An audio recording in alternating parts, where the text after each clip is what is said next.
Hello and welcome to Total Health with Dr. Nick, where my purpose is to inspire, empower, and motivate you to live longer, healthier, and more abundant lives. And today I want to talk to you about the 7 ways to beat keto flu. Now, a lot of you experience this when you get in a ketogenic diet, so the first thing I want to talk about is your why. First of all, why are you doing the ketogenic diet? Because that's going to be a huge factor as to whether you get through this, because you might not persist. You might determine that it's too hard. You might determine that, you know what, the side effects of it, or should I say the symptoms of it, aren't worth going through. So I want you to ask yourself, what is the reason why you're doing this? Is it just to lose weight? Summer's coming up. Do you want to look good in your bathing suit? Maybe that's what it is. Maybe it's because you want to change your body composition. You want to lose fat, you want to get ripped, you want to build muscle at the same time. Maybe that's the reason. Or maybe it's because you've heard it's really good for changing your hormones. Maybe your hormones are all out of whack. You finally want to get them under control. Or maybe you've been diagnosed with a disease like diabetes or cancer to where you're using this to actually reverse disease or in fact prevent it. Well, those are all good reasons, but I'll tell you probably one of the worst reasons, and one of the reasons that you're not going to want to go through this is if you're doing it because of someone else. Are you doing it because a friend challenged you to do it? Now, that may be good inspiration also. It may get you motivated. But if you're not doing it for yourself, you're not going to stick with it. If you're not inspired to do it, you're not going to stick with it at all. Are you doing it because maybe a family member said, you know what, you put on a little bit of weight there. You really should lose that weight. Are you feeling okay? Looking like you are? If you're doing it for other people, it is not a good reason. You have to do it for yourself. So guys, you know the reason. Make sure that your why is so big that it's going to outweigh any of this keto flu that you're going to go through, because it's going to hit. It's going to, I promise you. And if you already are experiencing it, I'm going to give you the 7 ways to get through it. And we're going to talk about the 7 different symptoms you experience also with it. And if you like what we're talking about today, please make sure you like, you share, you comment, and subscribe. Get this information out to people that you know it can help. So let's go ahead and get started with the first one. One of the first signs is dehydration. And I'll tell you what most people don't realize is that when you first get on a keto diet, you're going to lose weight, and it's going to be a lot of water weight. And the reason why is because your body holds about 4 grams of water per gram of carbs. So as you lower your carbs, because as you know, a keto diet, and I just had this question posed to me today by one of our subscribers and said, you know what, it's a 0 carb diet, isn't it? And I said, no, it's not 0 carbs. It's just low carb. It's high fat, moderate protein, low carbs, because you can't go without carbs. It's in almost everything, or your body will make it. If it perceives that you're low in carbs, your body will convert things like protein, and it can even convert muscle, if you're in starvation, to glucose by a process called gluconeogenesis. Now, that's for a whole nother video, but basically, when your body is lowering your carbs, you're going to lower your water too, and you're going to get dehydrated. So you want to make sure that you're staying hydrated, drink plenty of water, because you know, and I've experienced this myself. I did bodybuilding years ago,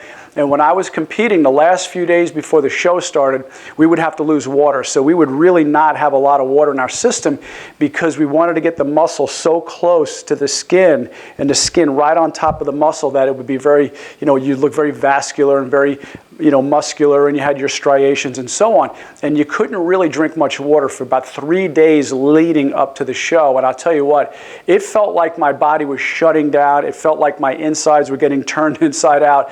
It was the worst feeling. It was worse than the whole dieting. So I could tell you what it's like to be dehydrated. Let's tell you what. So what you have to do is make sure you're drinking plenty of water, like it says, but also to drink plenty of salt. You want to put Himalayan pink salt in there. You want to put maybe Celtic salt or sea salt, all these different kinds of salts you want to add, or bone broth. You can even add salt to your bone broth and have that throughout the day. That way your body is staying hydrated and you're getting plenty of great minerals with it. Sometimes people ask me, how much bone broth can you eat in a day? Well, just remember, it's got macros, so you want to always factor that into your diet and your macros every single day if you are counting. Number 2, nausea. Yeah, you can experience nausea because it has a lot to do with how it's affecting your, the way your body processes fats. If you look at fat and you're thinking, oh my gosh, repulsing me right now. Not good for a keto diet because, of course, you know it's a lot of high fat. So if you're looking at fat and you're saying, you know what, this is making me a little bit nauseous, it's probably because you need more lipase in your diet. Lipase is what helps digest enzymes. It helps break them down. So you want to take in things like pancreatin. Pancreatin is going to have lipase in it. And ox bile. These are bile salts that your body uses to help emulsify and break down fat. So start including those, and you can get those at your health food store. So if you have a health food store in your area, if not, go ahead on Amazon, look there, and see if you can find it on Amazon. But these two things here. Next is brain fog. I don't know of anybody who doesn't experience brain fog when they're on a keto diet, of course. And I hope you can see that, but it's a really cool picture where the person's literal head is in a cloud. So anyway, brain fog you experience because many times your body is not used to burning ketones for fuel. So many of us have been burning glucose all of our lives. It's all we ate, right? You're eating all kinds of Krispy Kreme and kind of donuts and all kinds of Debbie cakes and whatnot. You lived on it, and if you did, make sure you let me know in the comments section. I won't call you out on it, though. But anyway, you're eating cakes and pies and pastries all your life, and your body becomes very sensitized towards glucose in your system, and your brain only knows to run off of that. So your brain is constantly running off of glucose. Well, when you switch to ketones, your brain is going, hey, where's the glucose? Where's the sugar? I don't know what to do with this ketone thing. I don't even know what it is, but your brain will figure it out. So the problem is many times your brain is not used to burning ketones. As you get into the ketogenic diet and your body makes that switch and you become what we refer to as fat adapted, your brain will then consume about 60, 70, upwards of 80% of the ketones. It's going to get really, really used to running on ketones, and it's a much better fuel source, much lower reactive oxygen species, which means it has less free radicals. Whereas when you're burning more glucose and more sugars, you're going to produce a lot of free radicals. So it's a lot cleaner fuel source. So you want to include more coconut or MCT oil. So have it more in your diet. As you know, MCT oil, as some people refer to it, is a little bit more of a concentrated version of coconut oil. It is coconut oil, but it's the best part. It's the 6, 8, 10, and 12 carbon chains. Primarily, the ones you want to use are the 8 and the 10. So you want the caprylic and the capric acid. Those are the two that you want are the best. If you want even more of it for better brain function, if you're really in a cloud, you want C8, the caprylic acid. That's going to be the one that gets into your system super fast. It goes right through the liver, into the bloodstream, and it gets into your brain very quickly. So you want to be able to use that one if you are experiencing a lot of brain fog. But other than that, just more coconut oil and more MCT oil is going to be the best thing to do there. Next, muscle cramps. Oh yeah, because it's starting to mess with your electrolyte balance. Due to changes in your electrolytes, it's going to start to cause your body to go through cramping. Well, the best thing to do, just like we talked about before, is start adding more salt, more minerals into your diets. Of course, like we mentioned before, you're going to see a reoccurring theme here. Have more of the Himalayan pink salt, which is very high in minerals, Celtic salt, sea salt. All these different salts are going to be very good to add to water. I love when I take a spoonful of sea salt or Himalayan salt, maybe half a teaspoon to a teaspoon with a big tall glass of water, and I love adding apple cider vinegar to it. It's one of my favorite things to drink. For some reason, it just quenches my thirst. I get plenty of probiotics with that. So go ahead and drink that, but just at least put salt in your water. You want to get some vitamin K2. Not vitamin K1, but vitamin K2 is very good at being a muscle relaxant. And also to Epsom salt bath.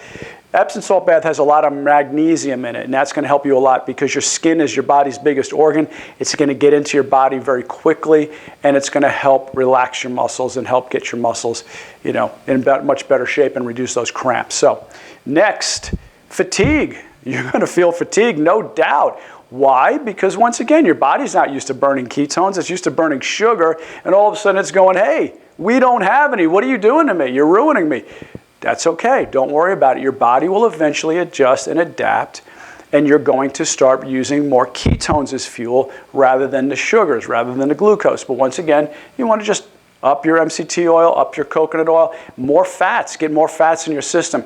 I find that so many of you are a little leery of adding fats into your diet. You still have that myth in your head that fat makes you fat, and it doesn't. Carbohydrates make you fat. So go ahead and add more fat into your diet. and you're going to be a whole lot better off. You're going to get really through this fatigue quickly because you will have a lot more energy from the fats. One of the best ways to do it, I find, is good old coffee. Make your bulletproof coffee or your butter coffee, whatever you choose to call it. That's going to be one of your best ways to do it. So adding that in, and once again, the formula for that is about 8 to 10 ounces of coffee with about a scoop or a tablespoon of MCT or coconut oil and 2 tablespoons of butter. Kerrygold, preferably grass-fed butter. It's going to be your best way. You put that in, and by the way, it's going to help with brain function, and it's going to help you with your fatigue. I find when there's those days that I feel like I'm dragging a little bit, which I usually don't, I've usually got great energy, but I start to drink a little bit more coffee with the MCT and the coconut and the butter in it, and sometimes maybe a little bit of heavy cream if I want to give myself a little bit more of a treat. Now, moving on to heart palpitations. It doesn't mean your heart's failing. You're not in congestive heart failure. Don't worry about that. You're okay. But you can get heart palpitations. Once again, it has to do with your electrolyte balance. You know, your heart is a muscle, and your muscles all run on a sodium-potassium pump. Sodium and potassium are very, very important to make your muscles work the way they're supposed to, so you have to have it. So due to dehydration and the electrolyte loss, your body is going to start to have issues with this sodium and potassium. So add more water. Once again, add broth. Into the broth, you can add the salt, but you also want to add in magnesium and potassium. So you can get those in supplement form. Once again, at your health food store, add those in. Once again, a lot of times, if you feel that palpitation or that flutter, just having some water will help. But if you could have water with the salt in it, once again, like I mentioned, doing with the apple cider vinegar, or especially the magnesium and potassium, that should help out. Next, constipation. A lot of you are going to experience this, and one of the main reasons why is because, once again, you're losing so much water. You're not retaining the water, so your bowel movements are going to get a lot firmer. So you want to make sure, once again, you're hydrating, but at the same time, add more fiber, maybe psyllium husk powder. I put that a lot in smoothies that I make and things like that, where you can even mix it with some water. Just drink it down pretty quickly because you don't want it to start to thicken up in the glass. But psyllium husk powder is really, really good. But get good fiber, get hydrated, if we talk about it, I talk about this all the time, and you know this, is a lot more vegetables in your diet. I see so many of you are not eating enough vegetables on your ketogenic diet. I like to say you're having a little swine and cheese, all right? That's a lot of swine, which is bacon, and cheese, of course, is fat. So swine and cheese. Anyway, so I find you a lot of you having these swine and cheese parties, a little too much bacon and cheese. Have more vegetables. You can have that stuff, but make sure you're getting all your vegetables in there. Very low carb, very high fiber. They have your prebiotics, which is what the bacteria eat, which is going to help with your bowel movements. So you want to make sure you're getting probiotics and prebiotics. I've got a great video on how to make kimchi. I love kimchi. I could eat that as a side salad every single day. Sometimes I get home, I just pop the top, and that's going to smell a little bit, like something happened in the room. But either way, kimchi is really good. You got great prebiotics, which is what the bacteria want to eat, and of course the probiotics, which are the bacteria. And you want to add in MCT oil. Many of you know this, because I get this question all the time. How much MCT oil should I take in a day? Well, the answer is this. I would start off very slowly, because I could tell you from experience, if you have too much MCT oil, it's going to get your bowels moving really quickly. So you want to go light with that. You want to be careful. I would start with a teaspoon and then move up from there. You only need about 2 or 3 teaspoons a day. That's plenty. But start with that. But if you're feeling that you've got some, getting a little clogged up, go ahead and have some MCT oil, and that'll get you worked right out. So, guys, I hope this is good information for you. If it was, you know what to do. You know the drill. Please make sure you like, you share, you comment, and subscribe. And once again, thank you so much for supporting my channel. I can't tell you how blessed I feel and honored that I am, especially when I get messages from all over the world, from Australia, the UK, Syria, Tasmania, France, Spain, I mean, all over the world. South Africa I got the other day. So it really, really amazes me that you're watching me from all over the world, and I really appreciate that. So thanks so much. I love you. I appreciate you. Once again, make sure you like, you share, you comment, and subscribe. Watch our videos, and have a blessed day. We'll see you next time. Bye-bye.